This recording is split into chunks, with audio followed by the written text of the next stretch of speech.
ফাঁচী বজাৰত গঢ়ি উঠিছে ভুৱা জিএছটি বিল প্ৰস্তুত কৰা এটা বৃহৎ নেটৱৰ্ক। লাখ লাখ টকাৰ বিনিময়ত প্ৰস্তুত কৰা হয় কোটি কোটি টকীয়া জিএছটি বিল। শুভম জৈন নামৰ প্ৰবঞ্চকটোৱে প্ৰস্তুত কৰি দিয়ে ভুৱা GST bill. Lakshmi machinery and pipe নামেৰে এখন বিপণী আছে শুভম জৈনৰ। এই বিপণীখনৰ আহিলাৰে প্ৰবঞ্চনা কৰে শুভম জৈনে। শুভম জৈনৰ প্ৰবঞ্চনাৰ বলি হ'ল নাগালেণ্ডৰ এগৰাকী ব্যৱসায়ী। নৱৰত্ন জৈন নামৰ ব্যৱসায়ীজনৰ পৰা শুভমে সৰকালে 50 লাখৰো অধিক ধন, কেইবা কোটি টকাৰ ভুৱা জিএছটি বিল প্ৰস্তুত কৰি দিছিল শুভমে। শুভমে প্ৰস্তুত কৰি দিয়া সকলোবোৰ বিলেই আছিল ভুৱা। তিনিটাকৈ প্ৰতিষ্ঠানৰ নামত প্ৰস্তুত কৰি দিছিল ভুৱা জিএছটি বিল।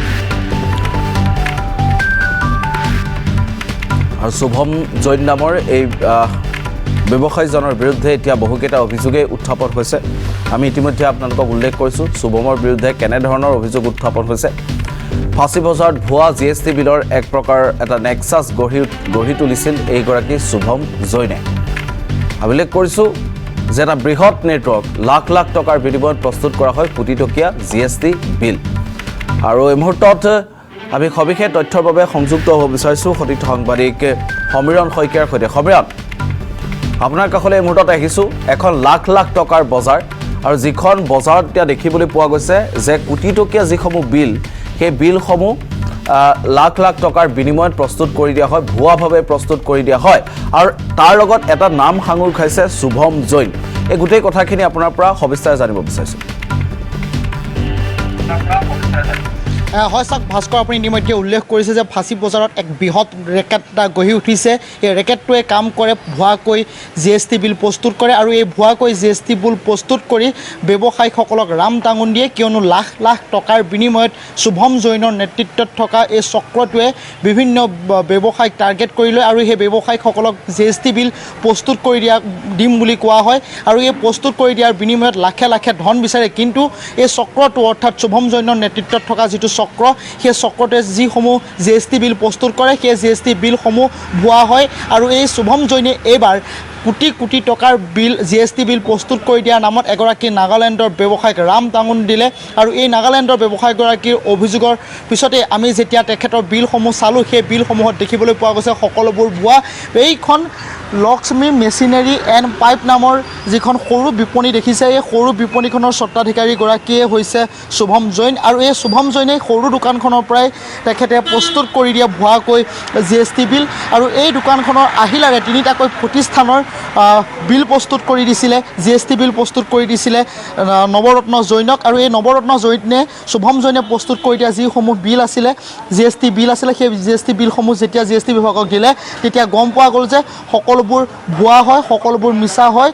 দেখাত সৰু যেন লাগিলেও ফাঁচী বজাৰত থকা লক্ষ্মী মেচিনাৰী এণ্ড পাইপ নামৰ যিখন বিপণী আমি দেখুৱাই আছোঁ, এই বিপণীখনৰ পৰাই চলিছিলে এই বৃহৎ নেক্সাছটো। এই চক্ৰটোৱে কেৱল মাত্ৰ টকাৰ বিনিময়তে এনেধৰণে জিএছটি বিল প্ৰস্তুত কৰি দিয়ে। আৰু এই জিএছটি বিল প্ৰস্তুত কৰা শুভম জৈনৰ আঁৰত আৰু কোন কোন, তাক লৈ এতিয়া প্ৰশ্ন উত্থাপন হৈছে। কোন এই জনৈক অৰ্জুন কেনেধৰণে শুভম জৈনক সহায় কৰে, ক'ত তেখেতে প্ৰস্তুত কৰে এই জিএছটি বিলসমূহ। যিহেতু জিএছটি বিলসমূহ নিজেই এই দোকানখনৰ পৰা সামগ্ৰীসমূহ যোৱা বুলি দেখুওৱা হয়, কিন্তু এই দোকানখনত যদি চোৱা যায় তেতিয়াহ'লে আজি বন্ধ আছে। কিন্তু দোকানখন তেনেই সৰু, এই সৰু দোকানখনতে বহিয়ে কম্পিউটাৰত বহি নিজে নিজে কিছুমান বস্তুৰ নাম লিখি সেইসকলক জিএছটি দিয়া হয় বুলি কোৱা হয়। আৰু এই জিএছটি দিয়া বা যিসমূহ কাগজ, অৰ্থাৎ যিসমূহ সামগ্ৰী বিক্ৰী কৰা হৈছে বা যিসমূহ সামগ্ৰী ক্ৰয় কৰোৱা হয় দেখুওৱা হৈছে, সকলোবোৰে আছিলে ভুৱা। সকলোবোৰ তথ্য যেতিয়া জিএছটি বিভাগত গৈ পেলাই নৱৰত্ন জৈনে দিলেগৈ, তেতিয়া গম পোৱা গ'ল যে শুভম জৈনে প্ৰস্তুত কৰা সকলোবোৰ বিল আছিল ভুৱা। প্ৰায় 49 লাখ টকা সংগ্ৰহ কৰিছিলে জিএছটি বিল বনাই দিয়াৰ নামত। কোটি কোটি টকাৰ জিএছটি বিল বনাই দিছিলে, আৰু সেই জিএছটি বিলসমূহ সকলোবোৰ এতিয়া ভুৱা বুলি প্ৰমাণিত হৈছে। আৰু এইগৰাকী শুভম জৈনক কেতিয়া গ্ৰেপ্তাৰ কৰিব সেয়াও হ'ব লক্ষণীয়, কিয়নো শুভম জৈনে এনেধৰণে এক বৃহৎ নেক্সাছ গঢ়ি তুলিছে। আৰু এই নেক্সাছটোৰ আঁৰত আৰু কোন কোন, এই নেটৱৰ্কটোৰ আঁৰত আৰু কোন কোন আছে সেয়া পৰৱৰ্তী সময়ছোৱাত গম পোৱা যাব। কিন্তু এইজন শুভম জৈনে টকাৰ বিনিময়ত এনেধৰণে জিএছটি বিল প্ৰস্তুত কৰি দিছে। আমি দেখুৱাই আছোঁ এইসমূহ জিএছটি বিল চাওক যে কেনেধৰণে জিএছটি বিলসমূহ প্ৰস্তুত কৰিছে তিনিটাকৈ মেচিনৰ নামত। এখন জিএছটি বিলসমূহতে প্ৰায় 38 লাখ, 50 লাখ, 70 লাখ তেনেধৰণে আছে।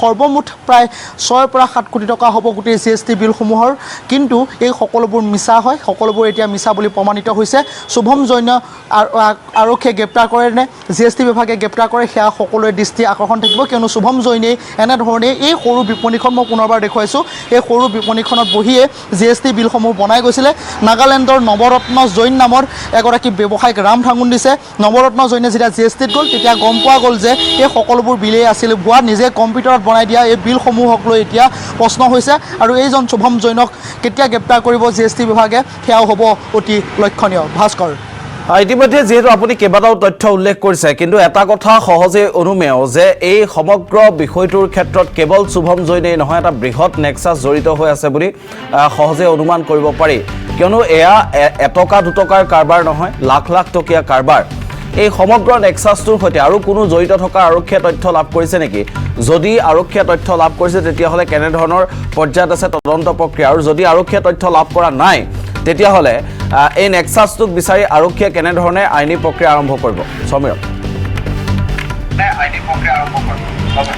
হয় চাওক যে ভাস্কৰ ডাঙৰ প্ৰশ্ন কৰিছে যে শুভম জৈনৰ আঁৰত আৰু কোন কোন আমি যি খবৰ লাভ কৰিছোঁ জনৈক অৰ্জুন নামৰ এজন ব্যক্তিও শুভম জৈনৰ লগত জড়িত হৈ আছে আৰু তেওঁলোক দুয়োজনেই মিলি এই GST বিলসমূহ বনাই ভুৱাকৈ GST বিলসমূহ বনায় আৰু ব্যৱসায়ীসকলক ৰাম টাঙুন দিয়ে আৰু তেওঁৰ পৰা যোনসকল ব্যৱসায়ীয়ে GST বিল প্ৰস্তুত কৰি নিছে বা GST বিল বুলি তেখেতে দিছে এই সকলোবোৰ এতিয়া ভুৱা বুলি প্ৰমাণিত হৈছে GST বিলসমূহ যদি চোৱা যায় তেতিয়াহ'লে তিনিখনকৈ বিপণী নামত তেখেতে এই GST বিলসমূহ নৱৰত্ন জৈন নামৰ নাগালেণ্ডৰ ব্যৱসায়ীগৰাকীক দিছিলে আৰু সেই নাগালেণ্ডৰ ব্যৱসায়ীগৰাকীয়ে সেই GST বিলসমূহ ভুৱা বুলি প্ৰমাণিত হৈছে GST বিভাগৰ যিসকল বিষয়া আছে তেওঁলোকৰ সৈতেও আমি কথা পাতিবলৈ চেষ্টা কৰিম তেওঁলোকে কেনেধৰণৰ পদক্ষেপ গ্ৰহণ কৰে এইজন শুভম জৈনৰ বিৰুদ্ধে কিয়নো শুভম জৈনে আঁৰত আৰু কোন কোন জড়িত হৈ আছে তেওঁ অকল নিজেই এই কাম কৰি গৈছে নে চাওক তেনে এখন সৰু বিপণী কিন্তু এই বিপণীখনৰ পৰা জানো 7 কোটি 8 কোটি টকা সামগ্ৰী ক্ৰয় বা বিক্ৰী কৰা দেখুৱাব পাৰে বা GST বিল প্ৰস্তুত কৰি দিব পাৰে সেয়া অতি তাৎপৰ্যপূৰ্ণ বিষয় হৈ পৰিছে সকলোবোৰ যে মিছা শুভম জৈন যেন এজন প্ৰবঞ্চক সেই সকলোবোৰ কথা এতিয়া প্ৰমাণিত হৈছে